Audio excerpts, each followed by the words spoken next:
Usapang kalusugan sa Health Check Plus. Alamin ang mga payong medikal galing sa mga totoong eksperto. Ang kaalaman ay kapangyarihan. Usapang kalusugan sa Health Check Plus.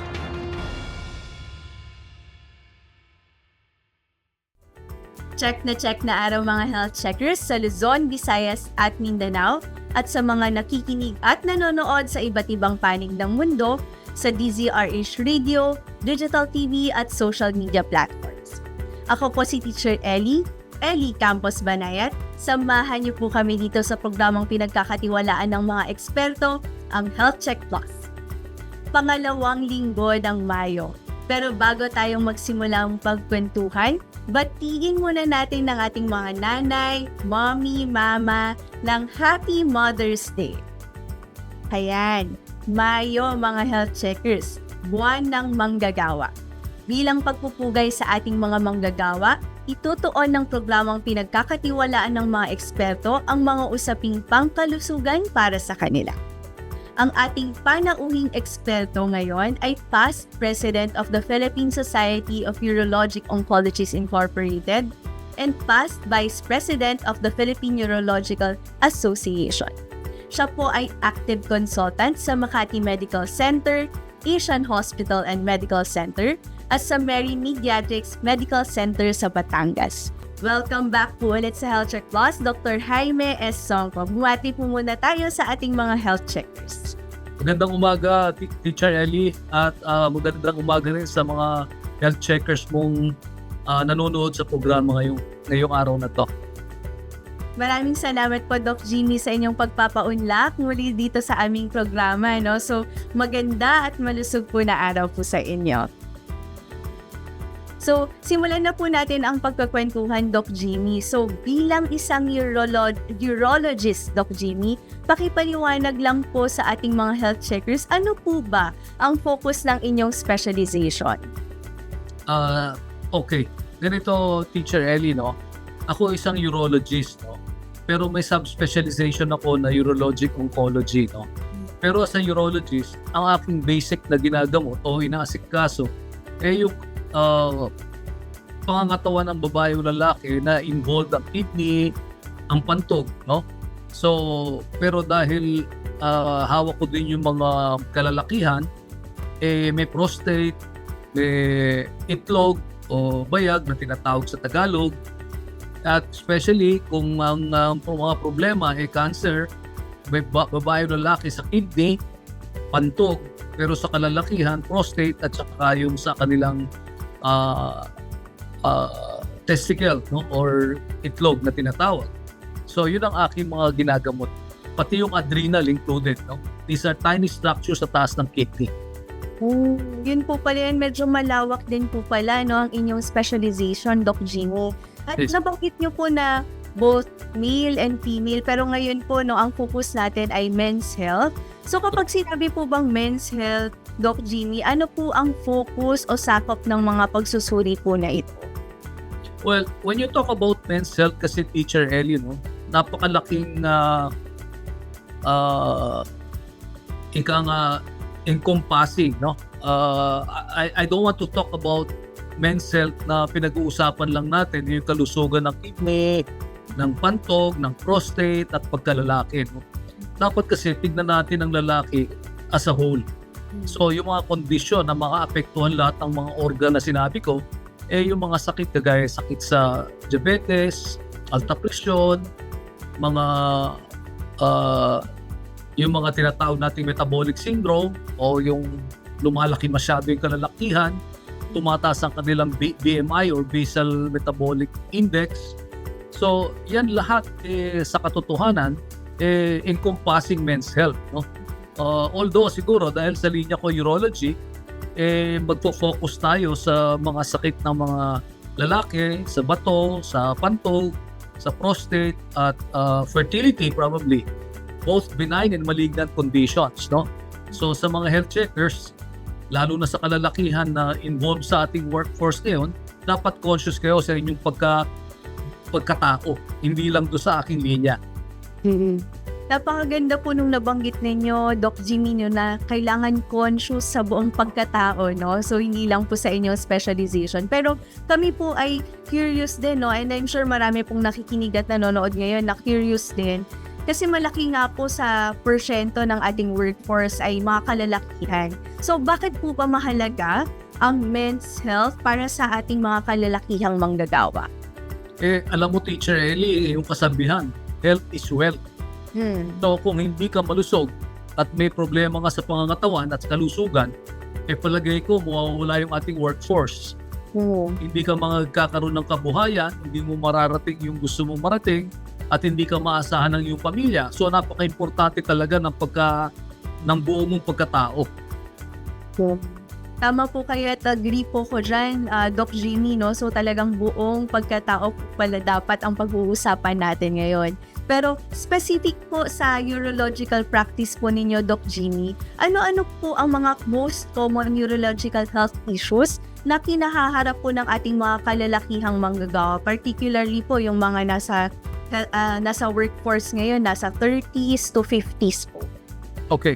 Kasi pag sinabi mo yung work area, ibig sabihin, we're moving towards the workforce na edad late 20s to 30s na hanggang 50, no?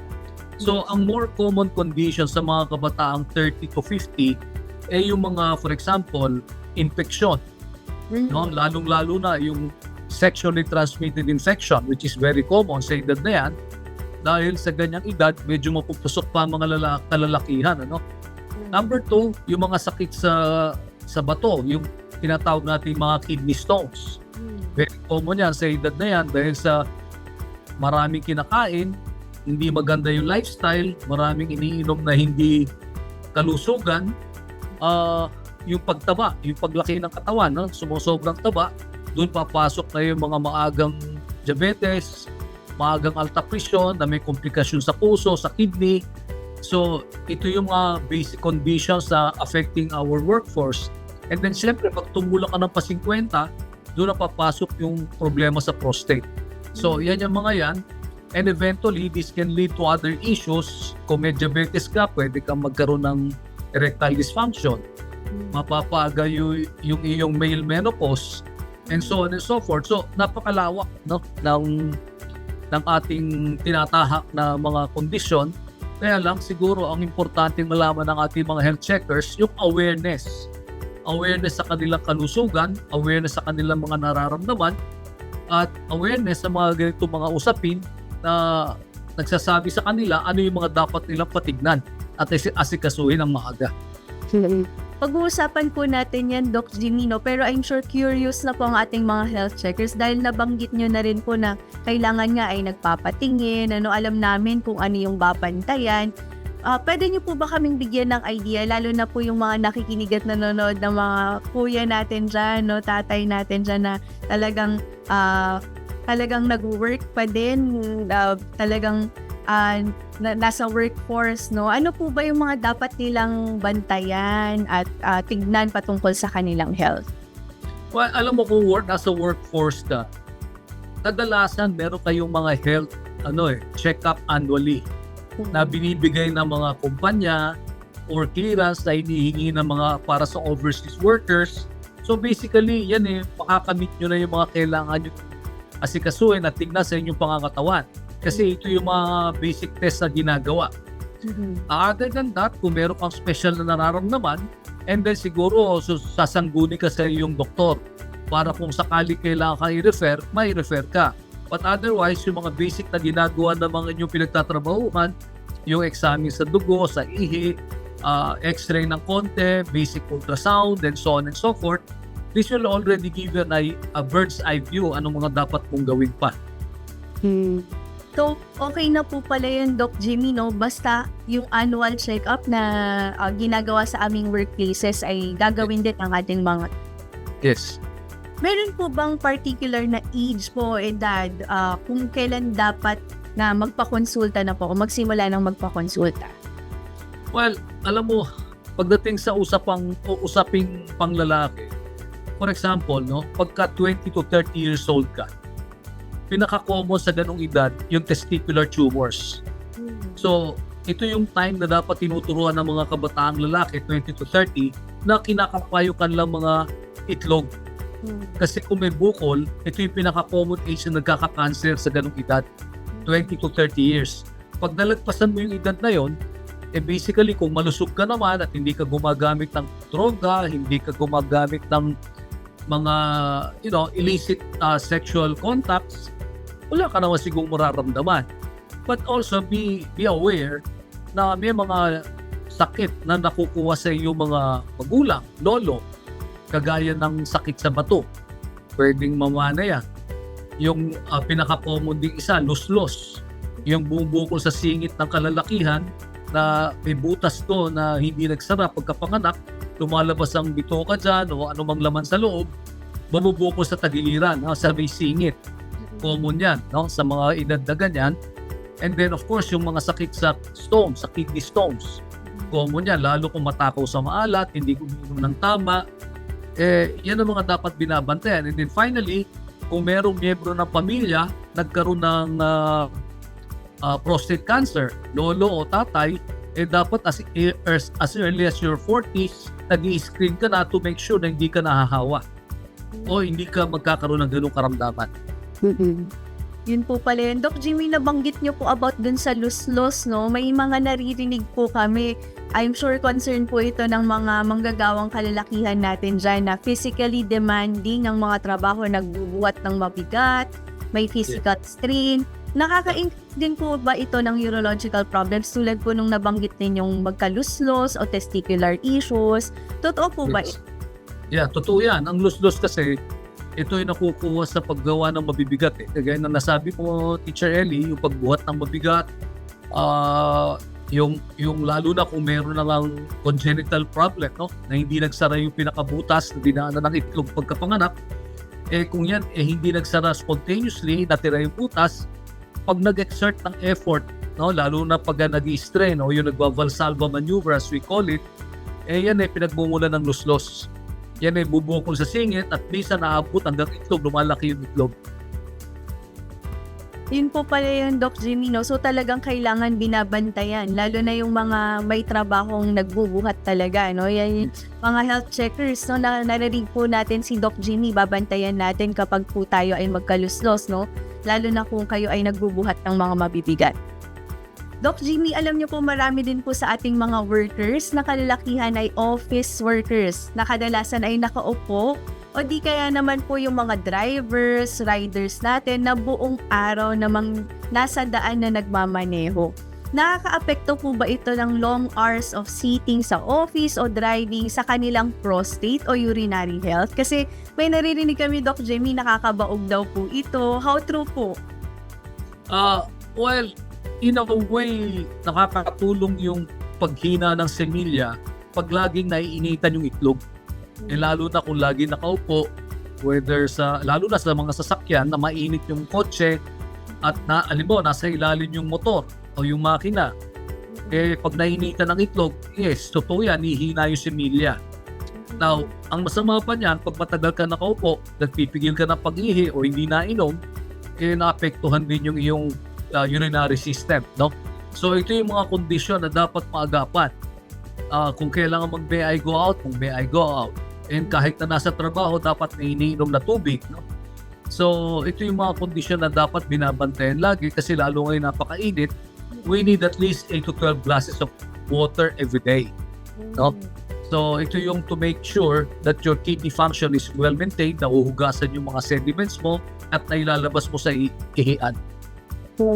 Tama po kayo nang nabanggit, Doc Jimmy, lalo-lalo na, no, for the past weeks talagang napakainit po, no? So, Yes. ano po ba ang risk ng hindi pag-inom ng tamang dami ng tubig para sa kidney and bladder health ng ating mga kuya, tatay na nagtatrabaho?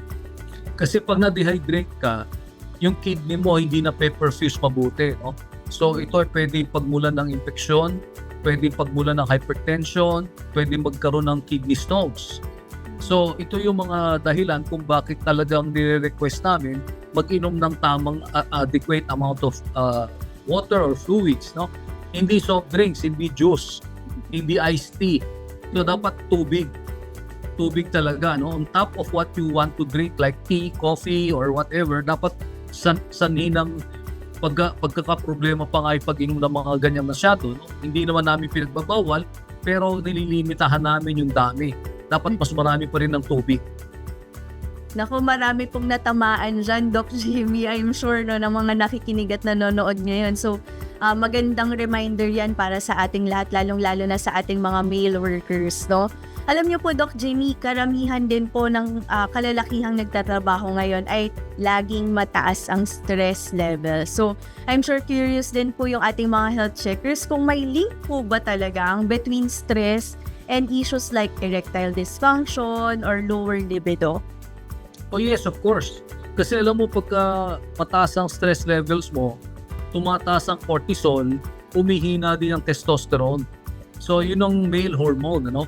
Pag humina yan, syempre maapektuhan nyo yung iyong pagkalalaki. So, hihina yan, madaling lumambot at hindi mo ma-achieve yung gusto mong climax o orgasm. Now, pati yung partner mo magsasuffer dyan. So, it's both ways, no? So, hindi maganda yung you're always in constant stress. Hindi naman natin pwedeng sabihin, Teacher Ellie, walang stress, no? Palagay ko, pag walang stress, wala ka na sa mundo. Kaya lang, we should learn how to adjust and handle stress. Kaya, may mga pagkakataon na siguro dapat relax lang, cool lang, and then, kumain ng tama, patulog ng tama, mag-exercise. I think those are the basic things that you can do to at least avoid complications in the future. Alam niyo po, Doc Jimmy, kanina po natin nababanggit yung mga healthy lifestyle, no, like exercise, diet. Paano po ba naapektuhan ng unhealthy lifestyle sa trabaho? Like, alam niyo po, marami sa mga workers ay fast food, lack of sleep, walang ehersisyo. Paano po inaapektuhan ng kanilang reproductive health ng kalalakihan? Well, alam mo, connect yan, Teacher Ellie, no? Pag hindi maganda ang iyong system analysis, parang computer yan, eh. Pagka no-overload yung computer mo, babagal. Ganon din ang pangangatawan, no? For example, I'll give a concrete example. Yung mga BPO workers natin, di ba? So, yung mga BPO workers natin, ang kanilang oras of work is really not in line with the normal living condition ng isang tao. Imagine mo, yung gabi mo ginagawa mong umaga o yung umaga ginagawa mong gabi. Tapos pagkagising pa nila, minsan makikita mo sila, imbis na kape iniinom, Red Bull o kaya yung mga alcoholic drinks kasi yun ang kanilang sistema, di ba? Para sila makatulog, umiinom ng kung ano-ano, and then yun nga, hindi maganda ang kanilang diet. They eat usually processed food o kaya yung mga pagkain ng fast food lang, hindi na sila nakakapagluto probably, at pag-uwi nila ng bahay, tutulog naman, hindi pa nakainom ng tama, and then so, all this will add up to a bad lifestyle. I think this is similar to our OFWs na nasa mga iba-ibang bansa, kung wala mag-aasikaso ng kanilang pangangatawan, mula pagkain, pagtulog, pag-ehersisyo, sasama ang pangangatawan mo. So lahat ng inipon mo nung bata-bata ka, panggagamot mo lamang para ikaw gumanda ang kondisyon.